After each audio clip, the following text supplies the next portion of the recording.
Hello, beautiful creatures of the world, and welcome back to Coffee with Kerri-Lynn. We got fancy to-go coffee today. Not really. It's fake coffee in there. Homebrew. Maxwell House. Here's a broke bitch tip from the Homestead. If you get a to-go coffee with one of these fancy lock-and lids, wash it out, put your Maxwell House in there, go do your barn chores, and you don't get barn shit in your coffee. I am so cheap. I've always been like this. I've always been super frugal. I've always had the means to buy stuff, but I never buy it. It's just whatever. It's just I like everything for cheap. I'm the gal that's gonna tell you, go to the thrift store. I got this for $5. You know, everybody else is shopping at JCPenney's and I'm sitting here going, but I got this sweater for $2.50. That makes me happy. Himself is always saying, go get yourself one of them fancy thermal cups with the lock-and lids. I did that for a long time. I have adult children that need coffee when they go to work. They take my fancy thermal cup. I lose anywhere between $7 and $10. So we stopped doing that nonsense. And now I just use the takeout cup. After all, there's Fiona. This is a working homestead in case you didn't know and you're joining us for the first time. And we have turkeys knocking at the door. Pre-recorded live. We do not edit. But I do hit the pause button. Mason just let himself in. Barnyard antics today. We had turkeys knocking at the door, and Fiona was letting them know that they need to go back down the path toward their home. She was not happy. So, yes, we are a working homestead, and we do have interruptions, and that's just life. We're going to have people coming in and out with armloads of wood soon because we do not have a private office studio. We are not a fancy operation. We are using the fiber studio, which is attached to the kitchen. It works. It works. It's a little quirky, but it works. So what are we talking about today on Coffee Talk? Today on Coffee Talk, we're going to talk about the Producers Pride chicken feed sold at Tractor Supply, and we're going to talk about childhood dementia. Now, I'm late to the party on the Producers Pride feed issue. Dogs aren't happy that chickens are visiting. Resumed one more time. So I'm late to the party about the Producers Pride chicken feed being sold at Tractor Supply. They say, people that are using that faithfully, that their chickens have all but stopped laying eggs. We do not use Producers Pride on our homestead. We use Blue Seal and we use Dumor, both of which we buy from Tractor Supply. We live in ag country, but we have the same problems getting supplies in as everywhere else in the country. Tractor Supply is within the vicinity of the homestead, as well as two other ags that we use faithfully. We kind of, if one doesn't have it, we just go to the next one. We buy in our chicken feed, our livestock feed, our animal feed, the same way we do our human pantry. So we are always ahead of the game. So it's never a big ruckus if we can't find something. Our chickens do have the 16% layer feed. That's what we prefer to give them, although we do have a mixed flock. So our turkeys, they do not produce eggs. We bought them for meat specifically and not for egging. And so we give them what I call meat feed. It's just it's the meat bird feed. That's what I call it.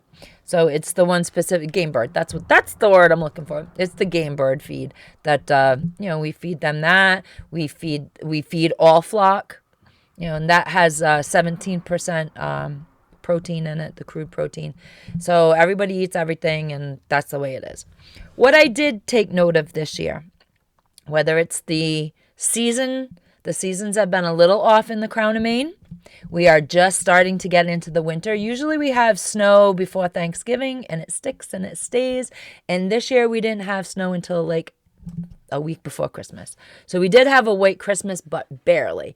And we've had several pretty good snowstorms the last couple weeks. But this is really our first taste of winter, and we're all sick of it already. And it's just really started for us. So it's been weird seasonally for us. And I did take note. And I told himself over dinner one night that I hadn't gotten an egg, not one egg in 3 weeks. So I was a little curious as to where my eggs have gone because nothing changed. And I told him I've scoured the whole barn. I've looked in all the boxes. I've looked on the floor. I've looked in all the hay. I cannot find not one egg. And he went up in the loft. There's nothing. There was nothing there. I did find it that odd that I had not had an egg. But because then I found out about the Producers Pride, and I don't use the Producers Pride, so I don't know what the deal was. It must be environmental this year. One thing I do know that a lot of people that are just starting to chicken, you never had a chicken flock before and you're new to all this, there's 3 criteria that I follow. What works for my homestead will not work for yours. So you do you, I'll do me. I'll just tell you what I do. 3 criteria of bird. I make sure that they are cold hardy to survive the winters in the Crown of Maine on the Canadian border. So they have to be cold hardy. You have to figure out what kind of birds are prone to be hardy in your area, in your part of the country. The second thing I look for is temperament of my birds. I like easy, docile birds because the last thing you want is a happy homestead. You want a happy homestead, guys. You do not want fighting in the coop. So I make sure that every bird I get has a very easy, friendly temperament. And the third thing that I look at is the egg production. I like to choose bird breeds that give me between 150 to 200 eggs a year. Your birds are not going to lay 365 eggs a year. That's just not how they are. They are living creatures and they do have a life cycle and they do need a rest. And they do rest in the winter. As the days get shorter and colder, your birds will produce less. Well, we started getting eggs and it started about a week and a half ago, 1 egg, now the 2 eggs. And now we got anywhere between 2 and 4 eggs a day. So this is the haul. When the weather is good and warm, I get anywhere between 12 and 18 eggs a day. So if you are going to upgrade your flock, just check into the breeds that you're adding in and how many eggs that are estimated that they give per year. And it was a weird year. That's all I can say. It was a weird year. And then the Tractor Supply news came out that the people that were feeding Producers Pride were having no eggs. Now that has been remedied. People who have been using Producers Pride have just switched feed, just switched brands, and the chickens have come back to egging. Usually in the beginning of February, that's when our birds really start producing eggs again. Their cycle begins all over again. So that's where we're at. And just switch your feed. Other people I know locally have gone to goat feed. People who have noticed what I noticed locally, they did go over to goat feed. They've been chickening for over 30 years. That's what they do. They know chicken. So change your feed. Now I'm going to put up, where did my cheat sheet go? I have children that had to help me with cheat sheets and how to get them on screen so that it looks like I'm looking at you while I'm speaking. My kids YouTube, so they're like, Mom, what are you doing? You're looking off in left field. It says, I can't figure out how to put the cheat sheets up. So I was notified on how to put the cheat sheets up by the children. They do everything. They do YouTube. They do Twitch. They're well versed in this. They grew up with this stuff. So they're teaching Mom, who is vintage 70s, a few things. I remember when I used to teach the children a few things about computers when they were small. Now they teach me. So I want to talk a little bit about childhood dementia. Some of my friends have called me up and said, hey, I saw on this YouTube channel that they're starting to report about the increase of childhood dementia. I'm not a doctor. I cannot dispel advice to you. You do you, I'll do me. All I could do is like I did in 2020 on my personal Facebook page. I was the gal everybody called because I was the one keeping up with the story in 2020 as it broke. And giving statistics as I did during COVID. So that's all I can really do here. I know a lot of online people are trying to correlate. I don't believe in correlating with very little evidence. What I can tell you is from what I have researched and what I have discovered is yes, there is absolutely a rise in childhood dementia. In 2018, globally, there was 50,000 cases of childhood dementia. As of 2020, there was an estimated 700,000 children worldwide living with childhood dementia. So that is an absolute increase, but I don't know why, and neither do the other YouTubers reporting on it. They're, like I said, it's just people are correlating, and I don't find correlation to be such a great thing. Not everything is the fault of everything else. That's how I look at it. And we're trying to be proper on the YouTube. And it sucks because you sound like an idiot talking around subjects, but that's just how this game is played, so that the YouTube gods do not nuke the channel. Dementia. Childhood dementia can be diagnosed from infancy up to 18 years old. And like I said, there is a rise. Between 2018, an estimated 50,000 children were living with it. By 2020, 700,000 children were living with it. Is it environmental? I don't know. Childhood dementia is caused by over 70 rare genetic disorders. Childhood dementia has the same symptoms as adult dementia.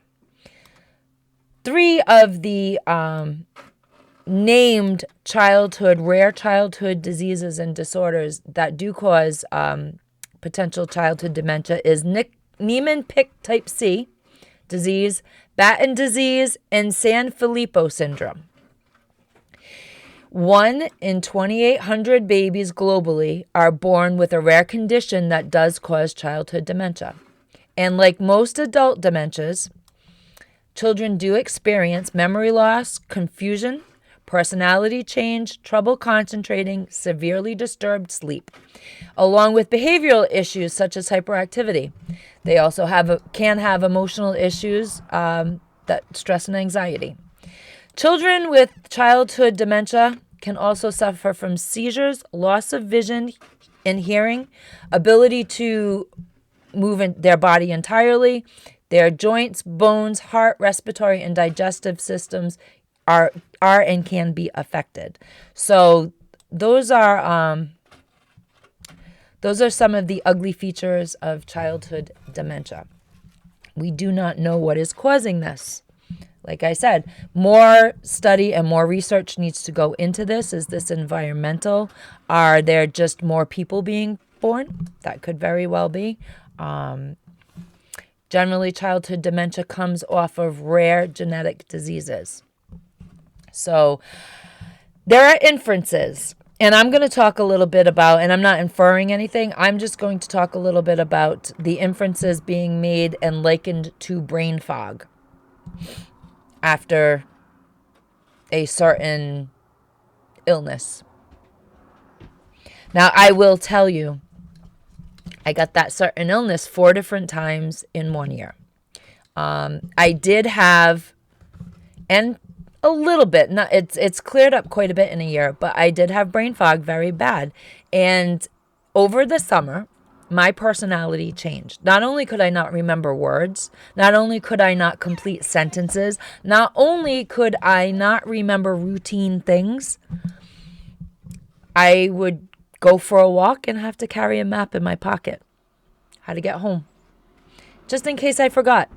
That was just a thing, himself was only a second away on the phone in case I had a bout of confusion. And my personality absolutely did change, and I lost friends over it because some people couldn't cope with what they saw, what I was experiencing. They just couldn't cope with it. I got horribly irritable and downright mean. And there was no rhyme, no reason for it. And at the same time, there was things that I could not remember. I had to, within the last year of having that certain problem that caused my brain fog, I had to relearn how to speak. I had to relearn. I'd been knitting for 30 years. I had to relearn how to knit. I had to relearn how to spin, something I've been doing for about a decade now. This is my job. This is how I make a little money. So to lose those abilities was horrible. I lost mobility. I lost motor skill, and I had to relearn how to talk again. I had to relearn how to make sentences. That there were times where I forgot words. I very famously tell the story. One day I forgot how to say the word cup. I went to I had to play charades a lot, but I went to the cupboard. I had to take out the cup to show himself what I was talking about, and he supplied me the words. I mean, I lived a year on sticky notes. Do this, do that. Did you remember this? Did you remember that? Just the house was just plastered with sticky notes.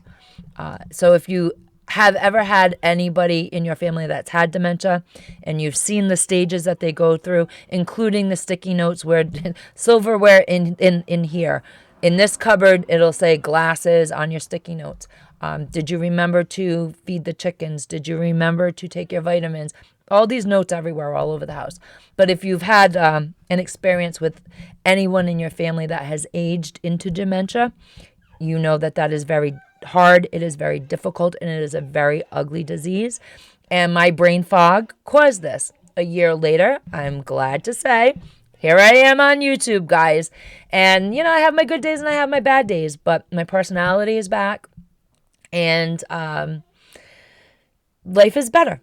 Life is better. It's much better. I have more good days than bad days. And actually, all the bad days have basically disappeared. I may have a few a month now, maybe 1 or 2 bad brain days a month. But the brain fog has basically cleared up and my personality came back. So if you are experiencing brain fog, understand with a lot of diet change, healthy diet, a lot of exercising, and a lot of memory games. Play memory games. The one that you flip the cards with the grandkids. That's what I was doing. Flipping cards. I had that game where I would have to match. You put all the cards on the table and you have to match. And boy, that was rough. And that's for like a 3 and 4 and 5-year-old. And I struggled at the beginning of the year with that. And I'm happy to report that the brain fog is 99% gone, thank goodness. And childhood dementia being like adult dementia and having that really brief experience with the brain fog, while we cannot correlate and should not be correlating at this point childhood dementia to anything that has happened, yes, it is on the rise. And yes, there are some great YouTubers that do these great medical YouTube channels, and it is something that not a lot of light is shed on, and maybe they can start looking into it and doing little spots on childhood dementia just to bring it to the forefront, if not anything else. So that's where I stand on childhood dementia. And so for my friends that have called, here's my stance on it. Yes, childhood dementia is rising. I don't know why. And neither does anybody else really, because there's not enough research and studies being done on it. So with that, I will say adieu, my friends. And carpe diem, beautiful creatures, because no one promised you a tomorrow. Ciao.